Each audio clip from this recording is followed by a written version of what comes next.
Hello and welcome to my presentation on Greninja EX in the Pokemon trading card game. I think this guy is really cool. What does Greninja want to do? Greninja really wants to set up really fast, and then you can either play this route where you go really aggro and you play around Mirage Barrage and you just snipe out things and you prevent your opponent from ever playing the game, or you farm sick clips and you look for big multi-prize turns.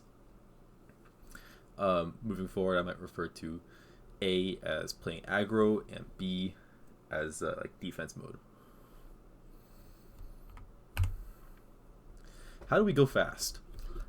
We get Pidgeot. Pidgeot is the GOAT. I love Quick Search. Pidgeot has this ability called Quick Search, where once during your turn, you may search your deck for a card and put it into your hand. You don't have to reveal it. Then afterwards, you shuffle your deck. Quick Search lets us find rare candies and evolution Pokemon via Hilda or just the mons themselves. And Grand Tree, so you can set up really fast.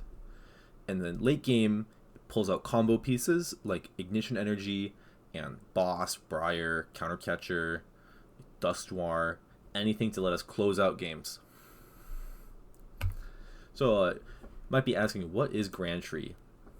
Grand Tree is our A spec. It's a stadium. We can search it with Colress or with Pidgeot. It basically lets us target a basic Pokemon on our bench and search for a stage 1 and stage 2, the evolve from it, and then put them onto that card. So it's conditionally like an Ultra Ball plus a rare candy every single turn for both players.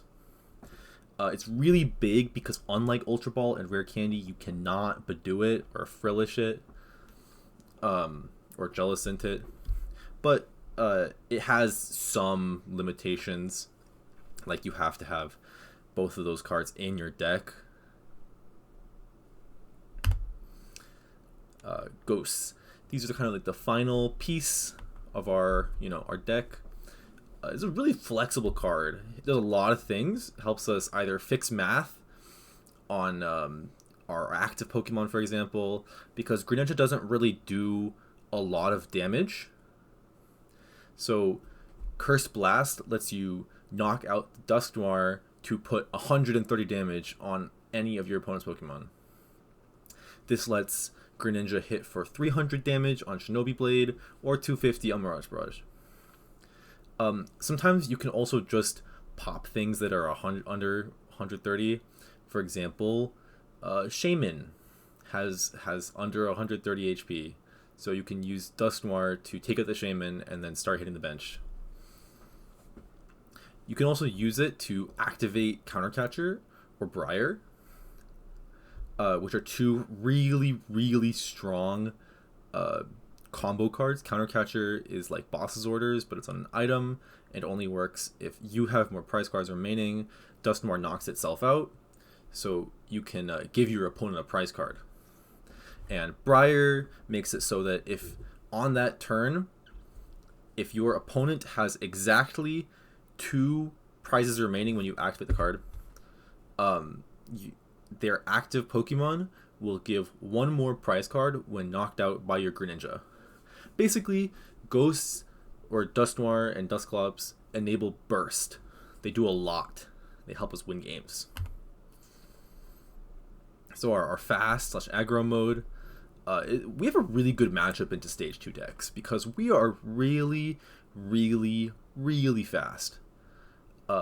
We want to set up fast with Pidgeot, and then we put up these Mirage Barrages, and if you can tell, all of these basics and pretty much all of stage 1s have less than 120 HP, so Mirage Barrage can actually just snipe them out of the air and never let them set up ever. These decks also typically lack some really strong Oko sort of option. For example, Dragapult only hits for 200. He needs a Dusknoir to hit 330, which is what would kill you. Grimmsnarl literally cannot do anything to you. Charizard cannot do anything to you for a long time. Gardevoir is a bit of a special case, but even then, a lot of the times Gardevoir cannot find those Oko unless they have a certain condition, and a lot of the times you are knocking them out so fast it doesn't matter. And if they can't kill the greninja, you basically just win the game for free. Again, we go really fast. It's a race. We're going to get there first. Like this hand, as shown here, will win the game against all of these stage 2 decks if it goes uninterrupted. Also, we have the tools to kind of bypass their counters to high aggression. It's really important because these decks like to stall out the game. These tools include stuff like Iono and Fez and Countercatcher, and we have specific things that we do that don't really care about these options. For example, Iono, each player shuffles their hand and puts it on the bottom of their deck. If either player puts any cards on the bottom of their deck in this way, both players draw a card for each of their remaining prize cards. Because you play aggro in these matchups, Iono will set your hand size to a very small number, but it doesn't really end up mattering too much if they can't kill the Greninja, because you kind of have lethal on the board, and Pidgeot will just search out any remaining pieces you need. As well as Shinobi Blade, which is Greninja's first attack, which does a little bit more damage, only hits active, and then lets you do a little quick search at the end. Second, people use Fezandipity to counter these kind of high aggression, game states where they use Flip the Script, which says once during your turn, if any of your Pokemon were knocked out during your opponent's last turn, you can just draw 3 cards for free. It's an amazing card, but it has this really funny, little detail. If you look at the bottom left of the card, it has a fighting weakness, and Greninja is a fighting type. And you might be asking, we're hitting bench so many items, like, what does it matter, right? If you use Mirage Barrage on the active Pokemon, it still applies the, weakness and resist. So Fezandipity will take 240 damage from Mirage Barrage, giving you, like, the easiest 3 prize turns for your life. If they bench Fez, it becomes a liability and basically becomes your win condition. Lastly, Countercatcher is not as important. We have a small bench, and if they Countercatcher up Pidgeot has free retreat. If they Countercatcher Dusknoir can pop itself, unless they have a Psyduck, but we can also play 1-time switch in our deck. Switch lets us switch any bench Pokemon with our active. This also bypasses Retreat Lock, which is important in the Absol matchup and the Grimmsnarl matchup, where they play cards like Yveltal, which will Retreat Lock us and prevent us from retreating. So this is where we get into our bad matchups. We do not have a great matchup into these big beat stick decks like Ceruledge, like Goldengo, like Raging Bolt, Terrabox. I put Joltik up there, but it's kind of irrelevant because of the weakness. These decks set up really fast. They're really good at popping, their Precious Trolleys, all of these Stage 1, Raging Bolt, Noctowls. They also are really annoying to one-hit kill without a ghost. Which means we kind of lack this, ability to get rid of anything in the active spot that's threatening our Greninja. And because of that, we cannot really keep Greninja alive. And because of this, we struggle to really be faster than them. And we're, as before, we want to race. We want to be faster, and when it gets to the finish line first. Against these decks, that's literally impossible. And then some final things. A lot of these decks play a lot of Terra Pokemon, and for some reason, to be honest, in my time playing this game, it has never shown up once before playing this deck. But Terra Pokemon cannot be sniped on the bench by attacks, because for some reason, Dragapult can still put damage counters on him, but Greninja can't attack him, which makes your prize mapping a little bit awkward. So again, we are slower. These matchups set up fast. our window to cripple their setup if they're playing something like Goldango or Ceruledge. They play a basic, but they only have a stage 1. So we kind of rely on sniping out Dracloak and Curlia because ideally hitting all the pieces, the water energy, the ignition, the greninja, that is generally like a low percentage thing. And Goldengo will go again straight from this 70 HP basic to this 260 HP mon. How do we kill that? And again, these decks play a lot faster, and we cannot play aggro. We cannot win in a prize race.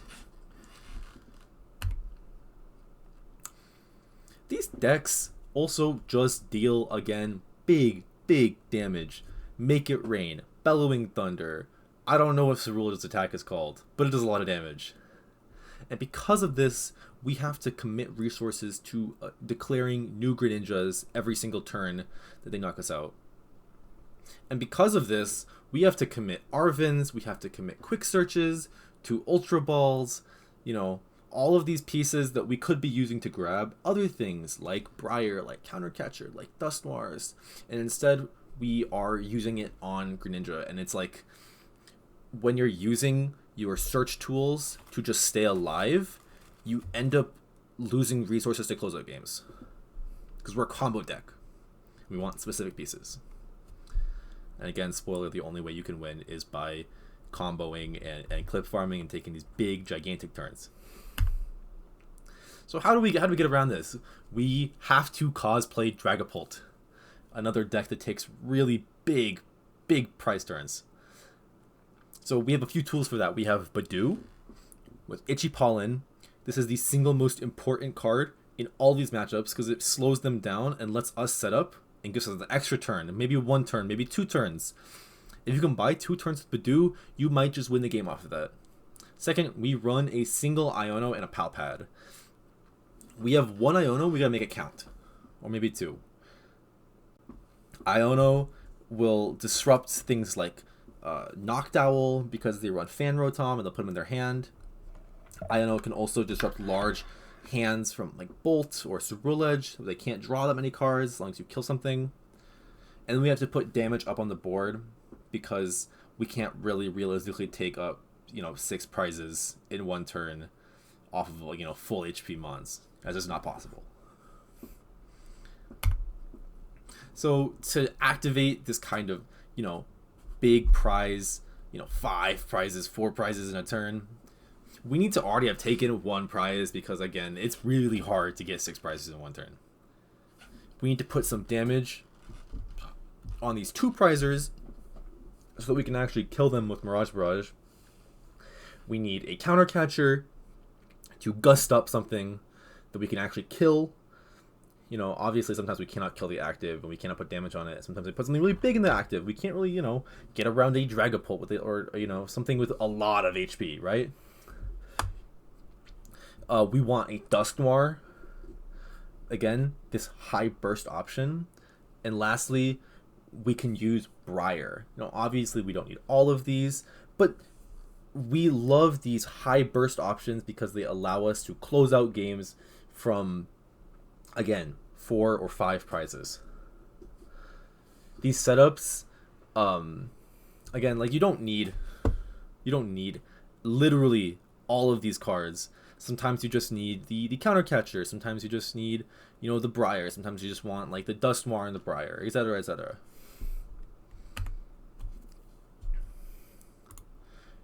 Conclusion, this deck is very flexible in playstyle because you can choose this fast mode or the slow mode, and you have a lot of agency or ability to kind of outplay and outskill your opponent with things like Quick Search and Shinobi Blade. It's a relatively underplayed deck too. So if you're playing this at your, your locals and stuff like that, literally nobody will ever have played against Greninja more than like once on live, right? It's a cool deck. Greninja's really cool. He's like a ninja. He's a frog. And you can take these like really big, turns like 6 prize, Briar, Night Stretcher, whatever. world is your oyster. Do whatever you want. The deck has some bad matchups, and to be honest, I'm still in the process of testing everything. For example, this Jellicent matchup is horrendous. But at Worlds we saw a few months ago, there were 2 Zard players in top 8 running Max Belt, and that deck still has literally no way to beat Dragapult. And that deck had 15% meta share that tournament. And at a regional close after, Richard Herman, or I don't know how to pronounce his name, he played a deck like this and the top 4 at a regional. I'm just fairly confident that this deck is underexplored. And again, it's just very fun, and I hope this has inspired you to take up this deck that I love so much. Thank you all for watching. I'll see you next time.